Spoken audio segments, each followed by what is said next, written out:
These events coincided with the Throne Day celebrations in Morocco. At the same time, news reports and rumors spread across social media claiming that it was possible to reach Ceuta and that Ceuta is a Moroccan city under the Moroccan government. This prompted large numbers of people to head toward the border area.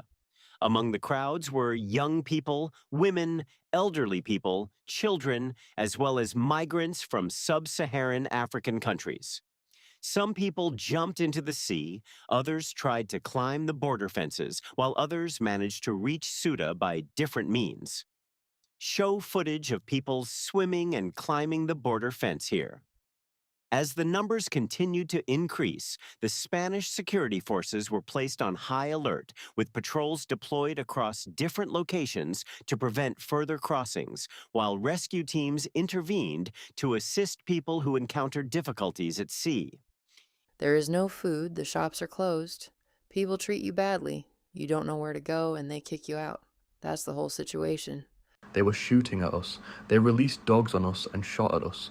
They have tanks. All the residents of the city of Ceuta came out with swords and tools to hit us. I have an injury. They attacked us in Ceuta. Imagine that it reached the point where they cut off your water and food. They imprisoned us in a place where they cut off water and food. They don't want to feed you. They want you to die. They want you to die. And when you speak to the army, they tell you, leave. If you stay here, you will die. And when you try to get out, they hit you with sticks. They even beat a child who was outside and hit him on his leg. It is not only Ceuta. Even the military and the police have killed people. My friend, the police have treated us very unjustly. We have no rights. The city of Ceuta and Melilla are Moroccan, and we will take them back. People are dying in Spain. The situation is extremely difficult. There is no food, and the shops are closed. We were in the middle of the forest, hungry. If a foreign person did not give you food, you could die of hunger. Inside Ceuta, some videos documented a tense atmosphere, showing confrontations and disputes between residents and some of the new arrivals. Videos also circulated on social media showing Moroccans expressing their opinions about what had happened. Many of them said that Ceuta is a Moroccan city, while accusations were directed at Spain and Algeria. Morocco has disputes with Algeria and has also experienced tensions with Spain. According to this view, one reason for these tensions is Morocco's alliance with Israel, and some believe that in the future, Israel could pose a direct threat to both Algeria and Spain. This is something we, the citizens, still don't understand. Most people were at work. They just heard that the border gate was open, and once word spread that it was open, everyone rushed in.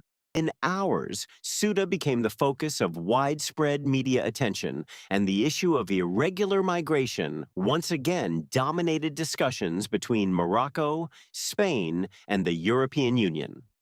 Observers believe that the continuation of economic crises and conflicts in some African countries makes further attempts at irregular migration likely, while the authorities insist that protecting the borders remains a top priority. The Spanish authorities declared a state of alert as the number of arrivals reached unprecedented levels. Reception centers became overcrowded with migrants, placing the city under significant pressure. There are differing accounts regarding what caused these events. Some believe that rumors circulating online encouraged people to head toward Ceuta, while others argue that the real causes were the economic crisis and the sense of hopelessness that drove many to attempt the journey. Some analysts and experts presented another opinion, claiming that the real reason was that the Moroccan government encouraged the migrants and opened the borders in order to put pressure on Spain and threaten it. At the international level, these events once again brought the issue of migration to the forefront of discussions across Europe. Several European countries called for stricter border protection measures and greater cooperation to combat migrant smuggling networks. This night remains one of the most dramatic on the border of Ceuta, but the debate continues over what really caused these events and how they can be prevented from happening again. Said that if Democrats get back into power, what is happening in Spain awaits America. What should voters in other countries with elections coming up soon take away from what's going on in You have to Spain? be very careful with the whole socialist thing. I think in many cases it's much more than socialist. They skipped socialism, they went directly to communism.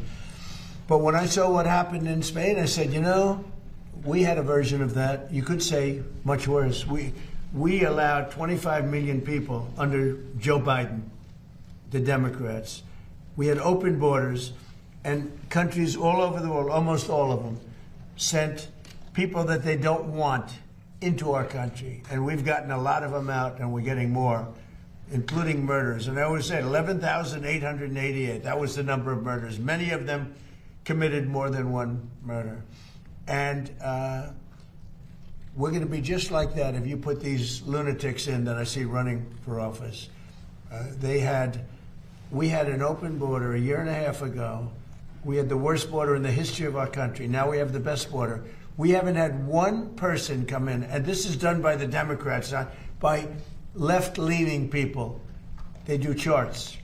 And they have, in 15 months, not one person has come in through our southern border illegally. Now, that's pretty amazing. I'd say maybe 10, maybe 15. They say none. And believe me, if they did, they'd love to report it. But you could go outside in those vast plazas where hundreds of thousands of people gathered when they stormed our country, just like they did, in my opinion, worse, just like they did to Spain. They stormed our country. And those borders are those big plazas that were built. They put concrete down. And now you look at them, and there's grass growing in the cracks. Nobody comes up because they know they're not going to get through. And if they do get through, they're going to be taken out, brought back to their country. So we've done a fantastic job. You know, somebody said you did it too fast. I did it in 30 days, my first 30 days. Biden couldn't do it. He couldn't get it done. He tried at the end. He tried to do something because it was so overwhelming. It was so bad politically. But we did it in 30 days. Somebody said you should have taken a year and a half or 2 years completed because everyone forgets. Even my speechwriters, they say, sir, nobody wants to hear about the border anymore. You've done it. It's an incredible job you've done, but nobody wants to hear about it. And I should have taken a couple of years to do it because, and it actually was, the public has about a 2-year, people do, they have a 2-year memory for certain things. They have a 2-week memory. I may have gotten elected, certainly partially on the border, and because we did such a great job, it was a long time ago. I did it twice. I did it in 2016 when it was bad, but I did it this last time when it was really bad. It was, Steve, I would say many, many times worse than it was in 2016. 2016 was bad, but what we just had a year and a half ago, that was the worst border maybe in world history. There's not a third world country that would have allowed that to happen, where people coming in from prisons and people coming in from mental institutions and people forced in by government, because these are the people that those governments, those countries, I know them all, they didn't want. And they walked into a country totally unvetted, totally unchecked. Not anymore. Nobody comes in, except if they come in legally. Yeah, please. Thank you, Mr.